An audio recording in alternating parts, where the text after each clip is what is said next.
Hi everyone, Alicia with Evening Star Travel here.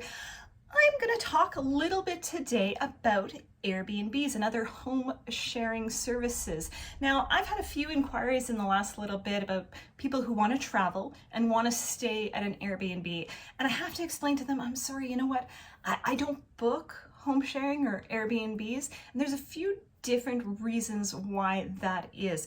Now, Airbnbs have really opened up the world of travel in a way that really wasn't possible before. There's some really unique locations that you just couldn't get anywhere else. So it really has opened up travel in a way that nothing else has.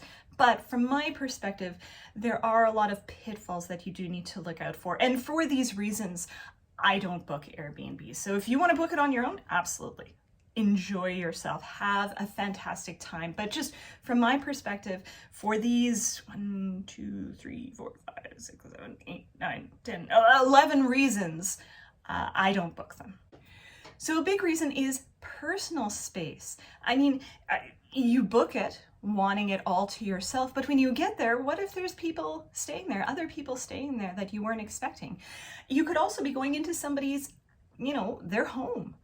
There could be all their personal stuff lying around or in the drawers or anything, and there's no guarantee that it's going to be in hotel shape. Like, it may not be clean. And now obviously it's going to impact how you review it, but it's still going to impact your trip. The next reason, safety, security, and neighborhood. Are you familiar with the neighborhood that you're booking this in? Is it a safe neighborhood?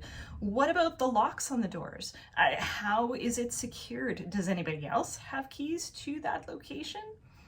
Next reason is privacy. So in many locations, it's not illegal to set up hidden cameras in your own personal home. Are you absolutely certain that there's no hidden cameras in the Airbnb that you're staying at? Something to think about. Can people see through the windows? Are there proper blinds? You don't know those things until you get there, and you potentially may not even know about any hidden cameras.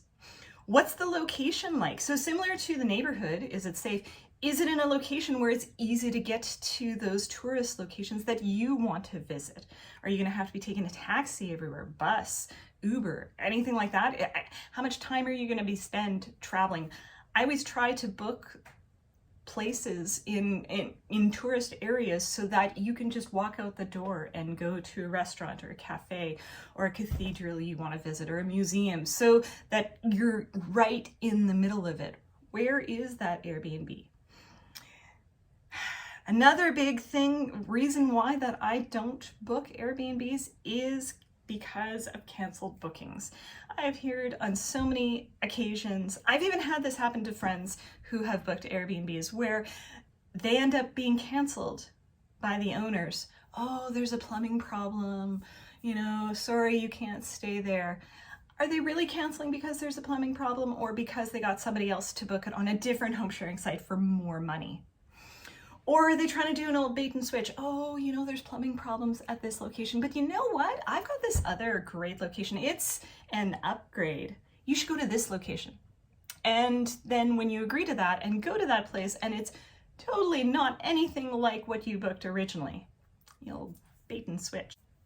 So another big reason is legality. A lot of times Airbnbs or short-term rentals aren't legal in that city or that state or that country.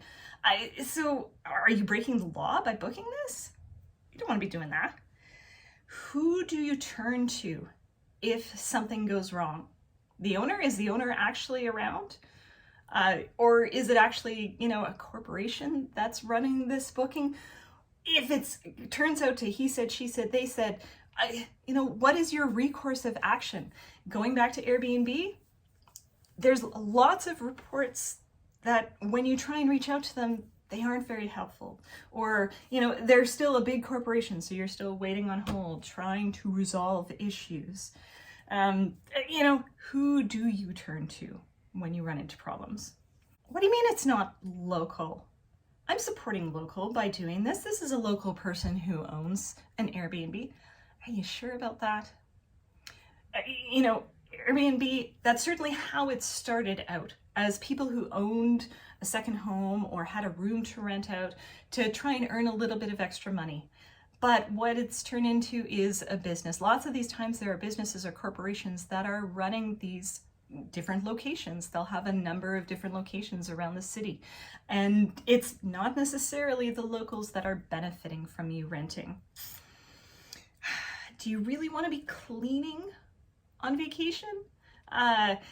In a lot of the terms and conditions for renting out a place, you're responsible for cleaning it. So do you want to spend your time away from your work, your time on vacation, cleaning a location, cleaning your house, cleaning the place that you're staying at? That's not how I want to be spending my vacation.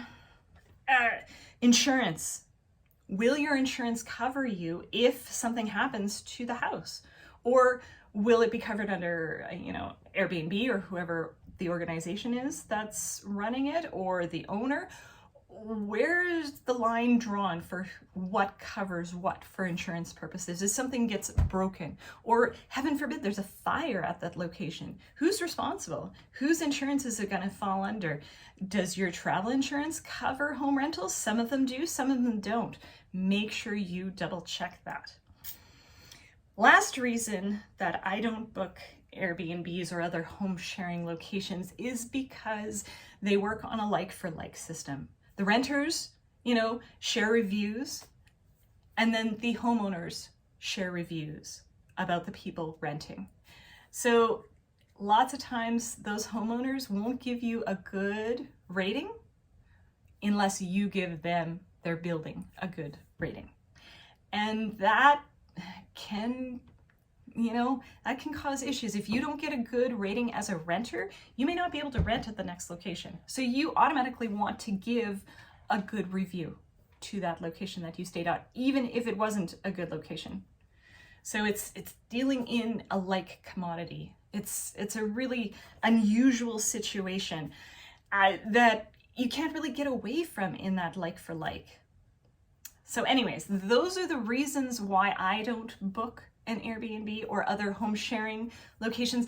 I am using Airbnb just because it's the most common one, but realize this is across all home sharing platforms, of course. As I said, those are the reasons I don't book it. I do certainly have connections in a lot of locations to really fabulous bed and breakfasts, or other vetted home sharing locations or villas that are, done in a different way that fall under hospitality rules and laws, that I would love to help you book a trip and get to those really unique locations. So if you're interested in booking a trip, certainly reach out to me, but just understand that I don't book Airbnbs, and that's okay. So this is Alicia with Evening Star Travel. Any questions? Certainly come and ask. Check me out. Have a great day. Bye for now.